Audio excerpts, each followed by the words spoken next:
tuning in to the online broadcast network, AFTERBUZZ TV. Over 20 million weekly downloads from over 200 countries and your number one source in after-show entertainment.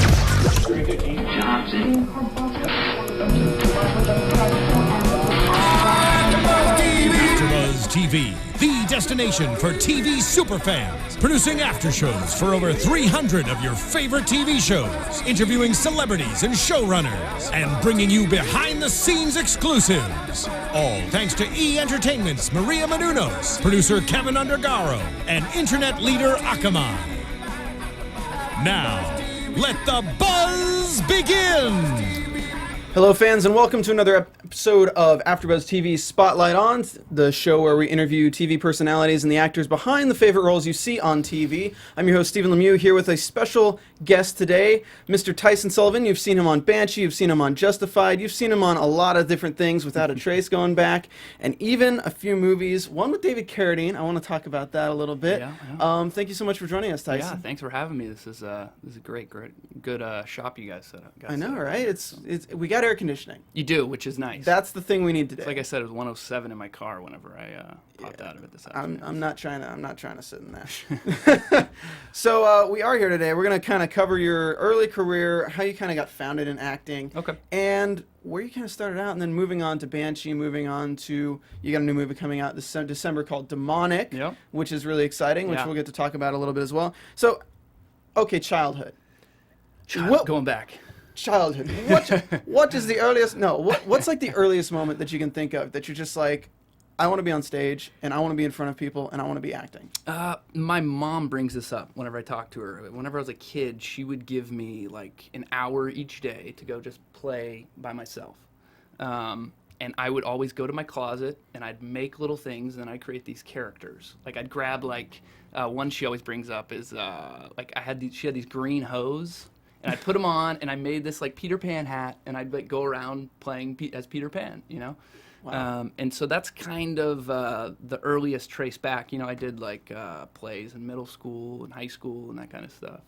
So was the when did you realize though yourself though? Because when you say your mom's like, oh, you used to do all these things. Yeah. When did you realize, hey, I could actually kind of do this as a job? Like I don't have to do the 9 to 5. Yeah, you know, I did some commercial. I'm from Texas, from Dallas, and I did some commercials out there. You know, like Dr. Pepper. Yeah, did a Dr. Pepper. How'd you find out about that one? That's old resumes, resumes. Okay. Yeah, I did. That's a funny story with that one. I still get crap from my buddies for that one because it was like a Dr. Pepper Zelda like cross promotion thing. Oh, I couldn't find it. I looked really hard for it. Luckily, we can't. My mom has it somewhere. So can we roll the clip, Nando? No, I'm just kidding.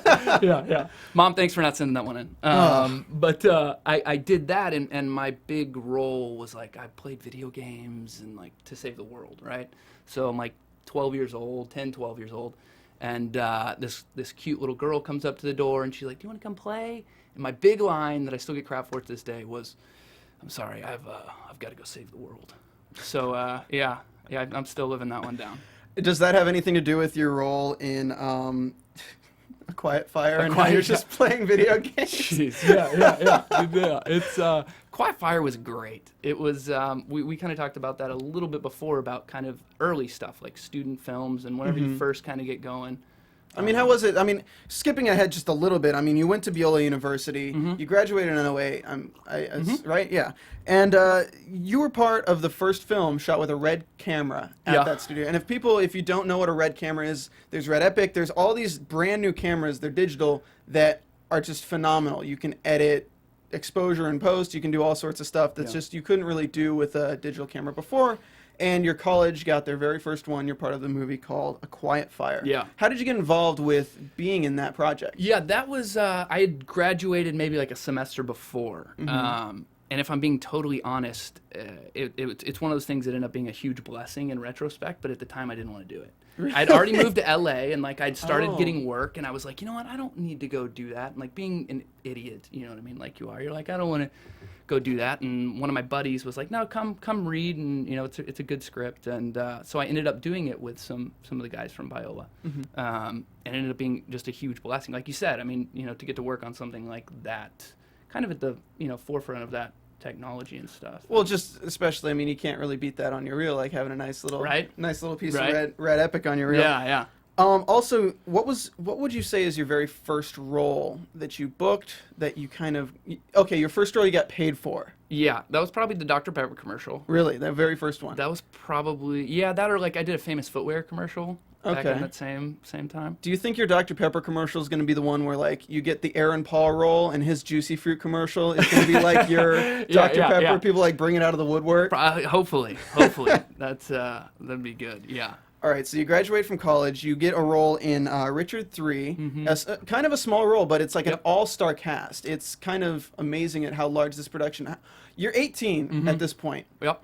How do you feel being a part of a production that is this large, that, you know, you're kind of small fish in a big pond at this point, but at the same time, there's thousands of other people who'd kill for that role. What was your mental state when you first got the role and kind of being part of that? Yeah, I think for me, it goes back to going, you know, having gone to acting school, and, you know, you hammer and you do so many reps over and over and over. So you treat every situation like it's just the same. You know what I mean? You hear like athletes talk about that. Like, you know, like how could you hit in the bottom of the ninth in the, you know, the World Series or whatever? It's just because they've been in the cage and they've hit millions and millions of balls, you know? And I think it's the same with acting is you're going to have those jitters going and you're going to have that nervousness of like, oh man, like, can I do this? Like, it's about to happen. Is this like real? Do you know what I mean? Like this is so strange.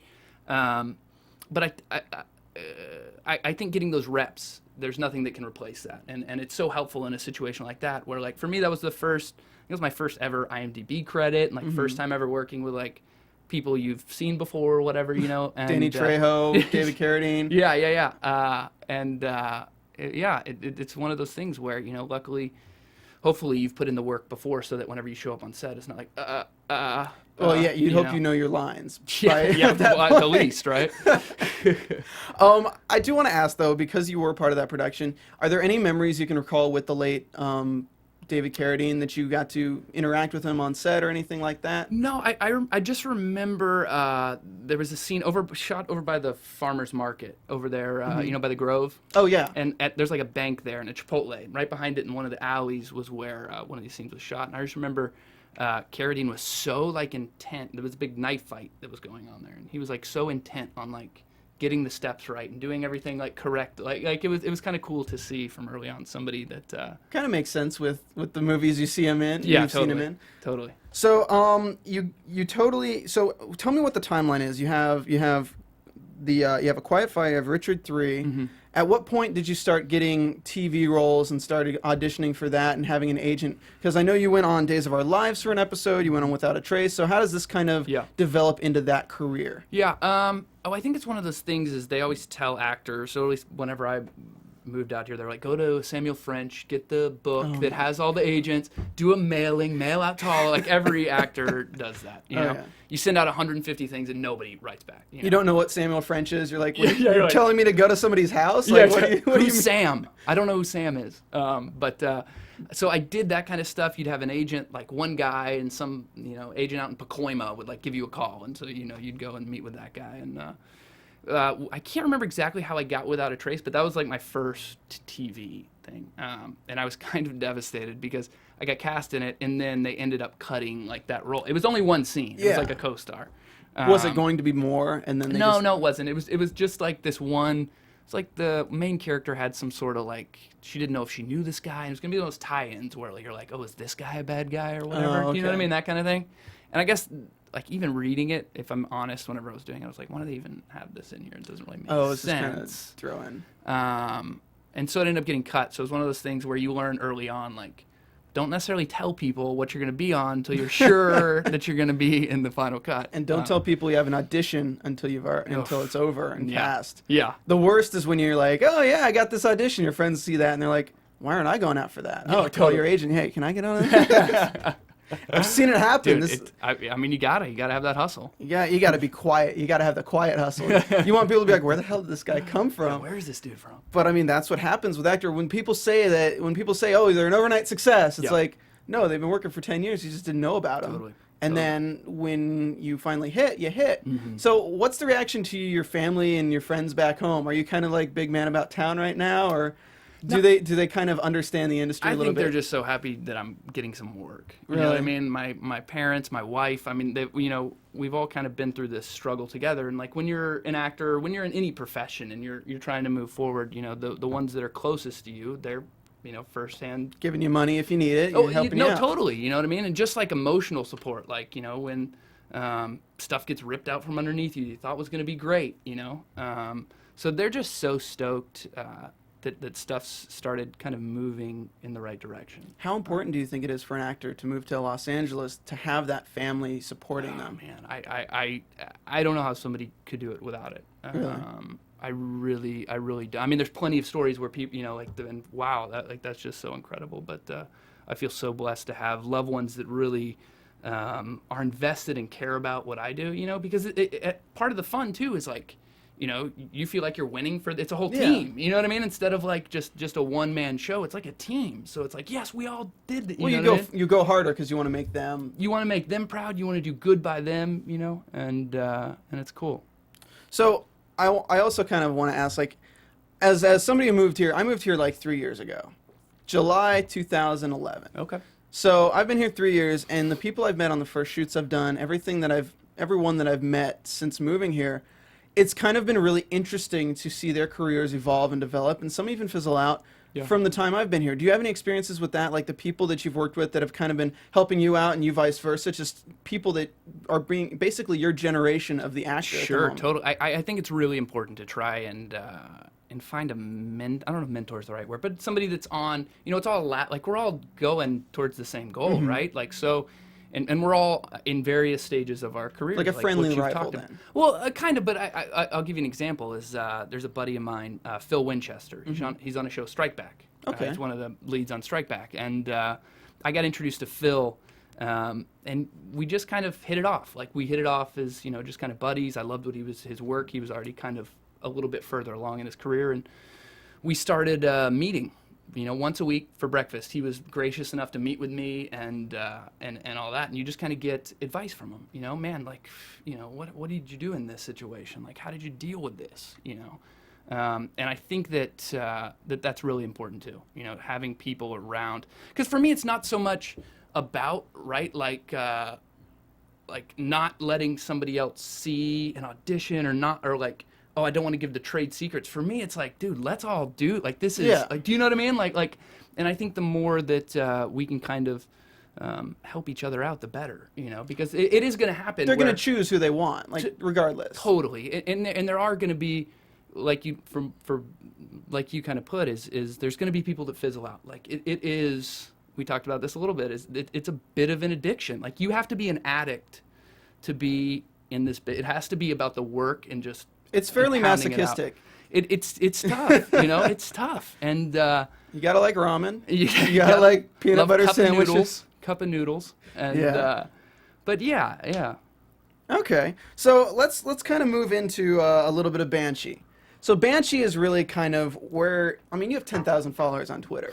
So I'm gonna guess that they weren't all from the Dr. Pepper commercial, unless lots of people love Dr. Pepper and Zelda. Wasn't from Without a Trace either. Thank you, CBS. Maybe Days of Our Life has a little bit to do with it. Maybe, yeah. Going into Banshee, you've developed a fairly good fan following from this show as a very hateable character. Yeah, he's tough. I'll give you a little background on how it all came together. I'd like to know. Yeah. So I got the sides like Wednesday night at like 11. And my manager was like, come to my office, we'll tape them. So we taped them that next day at like noon. I got back on my motorcycle, drove home. And by the time I got home, my phone was blowing up. She was like, they want to put you on a plane now to go to Charlotte for over 4 weeks, 5 weeks. And I'm like, awesome. Like this is like, what you wait for. This is incredible.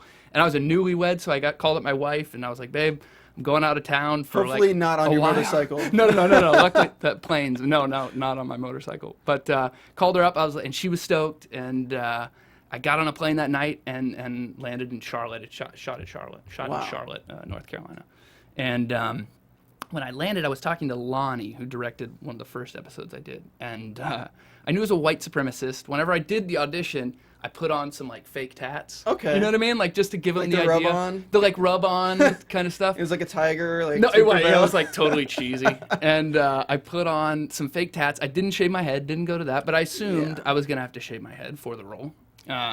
So I get to Charlotte. I'm talking to Lonnie, and Lonnie goes, "Hey man, so like just so you know, you're the white supremacist that the other white supremacists are like, whoa, dude, too far. Like that was too far." So it was really interesting to be able to play a character that was like, I can't go too far with this. You're the Do you guy know what I mean? who can curb stomp. You're the guy who's doing like the terrible stuff, like the history, X American kind of History stuff. X, and you know, for me, I don't know, like Justified, I play a bad guy too. You know, and for me, I'm just attracted to what people would consider bad guys because they're all good guys in their own way. That's exactly what I was going to get into. And you can't play a believable bad guy unless you believe what you're doing is right for yourself. Absolutely. You know, and there's very few people that look at themselves and like, I'm a bad person. But there are bad people out there, right? And so, like for me, I'll give you an example of how I kind of They justify it to themselves. Sure, exactly. And it's as a person, it's so easy to justify anything, even if you're killing a main character on Banshee.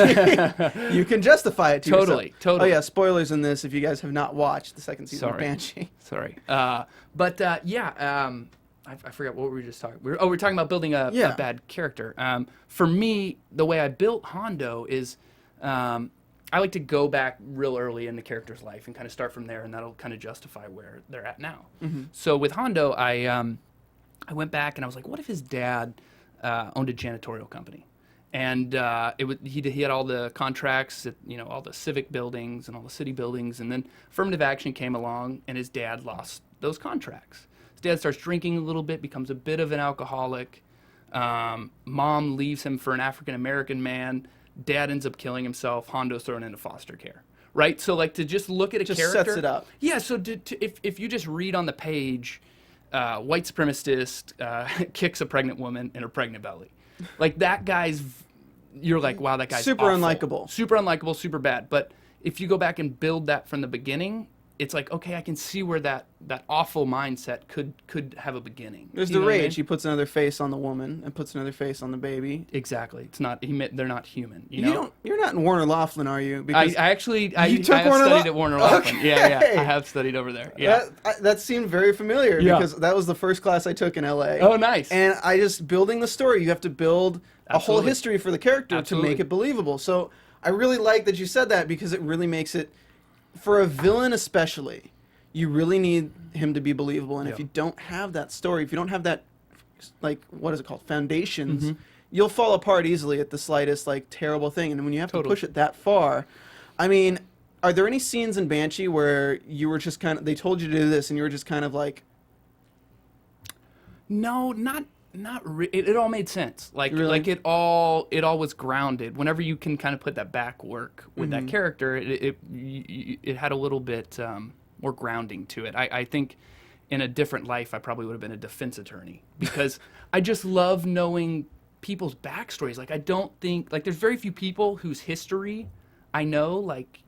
And you don't love. Like, I think that the more that we can get to know where people are coming from, the more we can connect to each other, you know? And find the humanity in their character. Absolutely. Especially in history, there's so many people who have different viewpoints. I mean, I don't want to start getting into that because we'll just talk about that for hours. So talking about Hondo a little bit. Yeah. So we've already talked about kind of how you didn't really have too many difficulties playing a hateful character like that because really that's what the art is. It's becoming somebody else and respecting them for the decisions they're making. Yeah.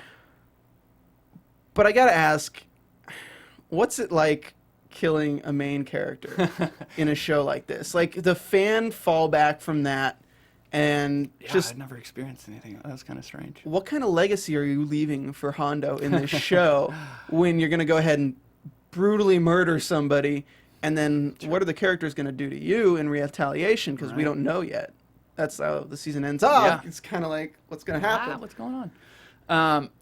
Whenever we were shooting that, I grew up shooting guns, and I'm from Texas, and so whenever we shot that scene, it was very strange at first because the prop guy's like, okay, you can just aim straight at him, whatever, just aim straight at him.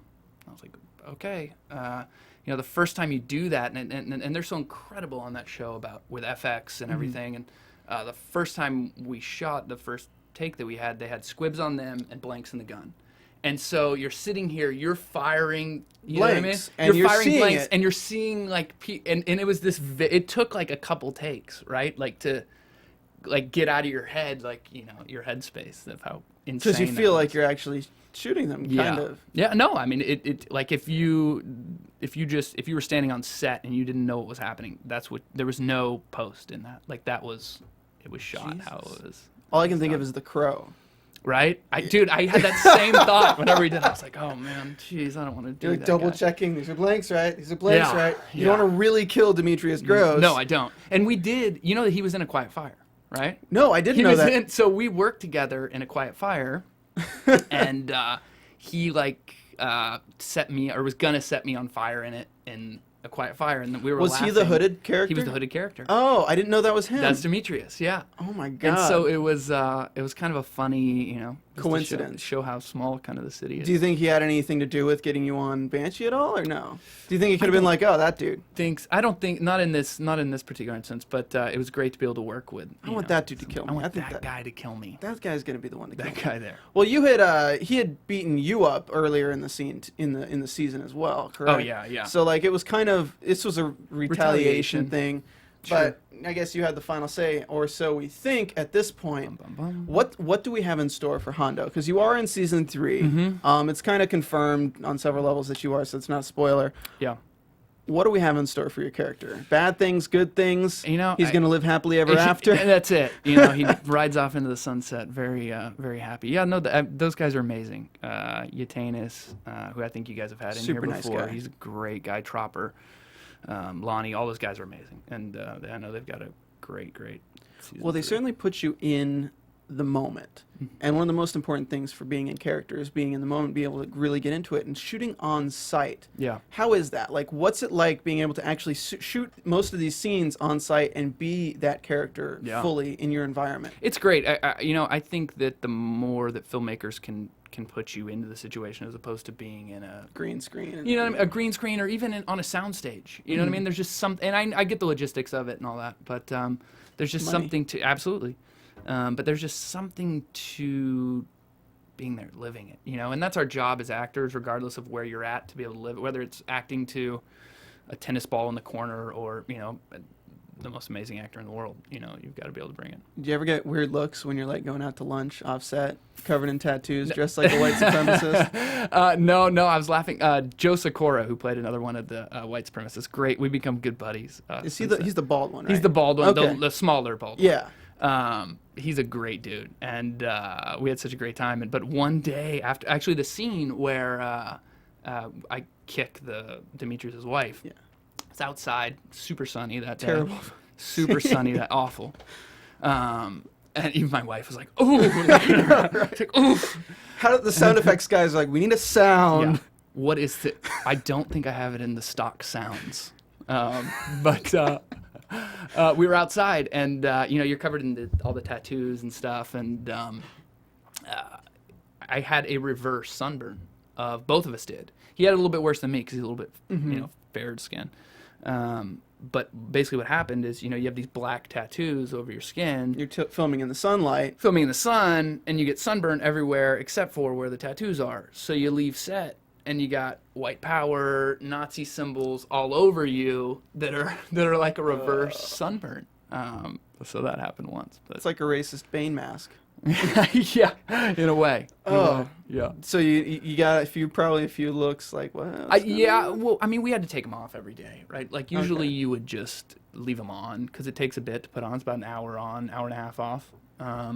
So it takes a bit, but I mean, it was summer in Charlotte. You know, we couldn't go back to the hotel with. God, and it's so humid out there. I did. I'm from North Carolina, so trust me, I know all about that. Yeah, you know about it. All right, so let me just double check because I know we had a few Twitter questions. I wanted to make sure that I asked most of them. Oh yeah, how could I forget this? The fight scenes. How did you guys this is actually a question from Matt Lieberman, who's another host at AfterBuzz. Yeah. Like, you had some really intense fighting scenes, some really intense. I mean, you have to choreograph. Yeah, there you Yes, putting the wrong emphasis on the syllable, right? What are some of the ways you prepare for them, and what's it like filming them? Like, do they have a guy on set just directing you through They're them? great. They're amazing. They're really, really good. The whole fight team there is like ridiculous. They're you know, they have like a dojo where you just go and work. Even on days you weren't shooting, you'd go over to the dojo and you practice fight scenes. Okay. So I grew up playing sports, so that was great. You know what I mean? To go get to get physical, and you know, it was fun. And you're rehearsing them over and over and over and over, so that then when you get there on the day, kind of the fight team takes over in those action sequences and knows exactly how they want to shoot it. A guy named Marcus. And yeah, they do a really, really great job with it. Like there was one, the fight scene in the jail. I don't know if you recall. There's a fight scene in the jail where Demetrius like kicks me into a bar, like the prison bars or whatever. And they're great. Like all that was, they'd padded that up and made so sure it looks everything was real, safe. but your back isn't getting ripped to shreds. I mean, you get injured. Like Joe on one of the days, he jumps across a table and like has to tackle Demetrius or vice versa, and he cracked. Like I don't know if he ended up breaking a rib, but like he had to go to the hospital. And like I mean, it's what I mean. It's intense to get the great look that you see on the. I mean, people die doing it. That's why we have stunt doubles. And those guys are incredible. I cannot speak highly enough about stunt guys. They're just amazing. Those guys are awesome. They do a damn good job with what they're doing. Yeah, they do. I mean, an actor focuses on acting. They focus on surviving. Totally. Basically. Totally surviving. Bad way to put it, I guess. Yeah. So moving on, I want to talk. You have a film coming out December. I believe it's December 12th coming out called Demonic, which is actually, the story was developed by James Wan, who's the guy who did Insidious 2. He did a lot of the Saw, film. Yeah, the first Saw film, the Saw video game, Saw 8 he's working on. So basically what I'm expecting lots of different shots, because what he's really great at is developing a story that a director can take and turn into a way. It's filmed in a way that you wouldn't expect to see the next scene coming. Does that make sense? Sure. Like the way it's filmed, he does it. I don't know how to explain it. Yeah. I just, from seeing all those movies, you're like, I did not expect that to happen. I did not expect to see it that way. I didn't the camera angle to come down on that. Anyway, so you're going to be a character named Luke Elton. It's basically just the synopsis. A police officer and a psychologist investigate the 5 deaths of people killed trying to summon ghosts. Where does your character fit into this movie? So I basically play there's a convenience store in town where all this, madness is kind of happening. And I play one of like the, I guess, owner worker at the store, like where all this, the city where all this kind of madness is going down. And this guy, Will Cannon, directed it. Amazing director, great guy. And it was one of those things, kind of what we were talking about, where whenever I first moved out here, I heard Steven Tyler talking about Aerosmith whenever they got started. He said I'd get in, we'd unpack all our stuff from the van, we'd load it on stage, we'd play at these tiny little bars, people boo us, we'd get off stage, we'd load it back in, we'd go to the next bar, and then we'd just do that night after night after night. He said, I knew that if I could just keep my head down and make one fan every time I played, that I'd look up eventually and there'd be a stadium full of fans, right?